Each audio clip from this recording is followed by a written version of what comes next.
ang bili sa mga panultihon. Kini ang mga panultihon ni Solomon, anak ni David nga hari sa Israel. Kining maong mga panultihon makatabang kanimo pag-ila sa kaalam ug sa maayong tambag o sa pagsabot sa mga panultihon nga lalom ug kahulugan.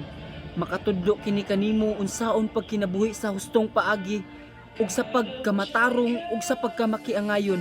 Makahimo kining maalamon sa mga walay kasinatian ug makatudlo sa mga batan-on sa pagkaabtik sa hunahuna. Makadubang usab kini sa kaybalo sa mga tawong maalamon ug makalamdag sa may kaybalo.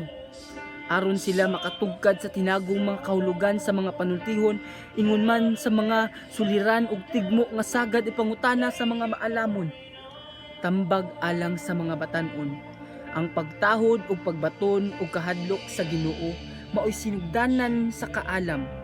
Ang mga buang-buang walay pagtahod sa kaalam ug nagdumili sila sa pagsabot. Anak, pamatia ang gitudlo kanimo sa imong amahan ug patalinghugi ang gisulti sa imong inahan. Kay ang ilang gitudlo kanimo makaayo sa imong pamatasan sama sa anindot nga purong ug mga medalyon sa kwintas. Anak, kung tintalon ka sa mga makasasala, ayaw pagpadala kanila. Kung moingon sila kanimo, sige, mangita tagpat yunon. Mangatang ta sa mga walay sala aron masadya ta. Ug sama sa syol tukbon nato sila sa dili gayud nato biyaang buhi ang atong mga biktima. Mangita tag mga bihandi ug pun-on nato ang atong balay sa atong kinawat. Sige, uban ka namo ug bahinon nato ang tanan natong kinawat. Anak, ayaw gayud pag-uban sa mga tawo nga sama kanila. Paglikay kanila kay andam sila kanunay nga mubuhat og dautan. Andam sila kanunay nga mupatay.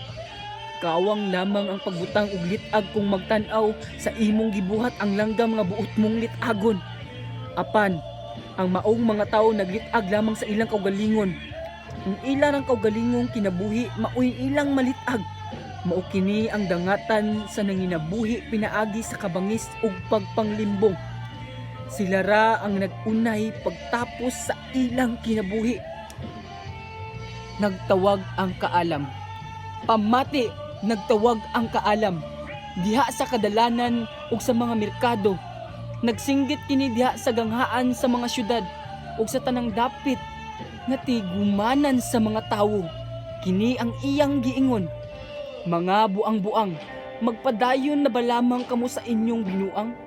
Magsigi ba lamang kamo bugal-bugal sa kaybalo? Dili ba gayud kamo makasabot? Pamati kamo sa akong pagbadlong kaninyo.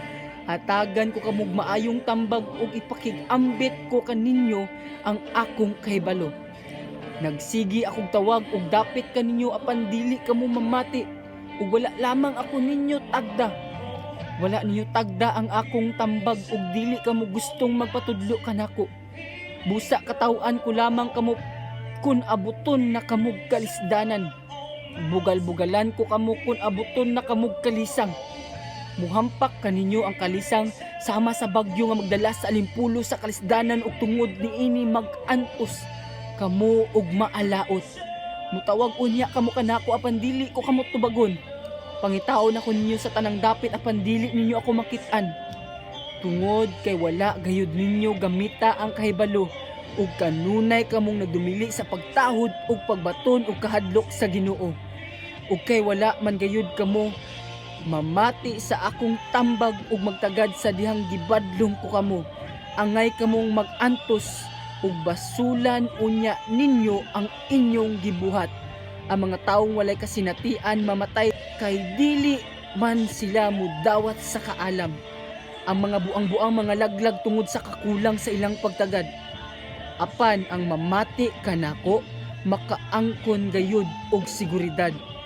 Makaangkon gayud og seguridad.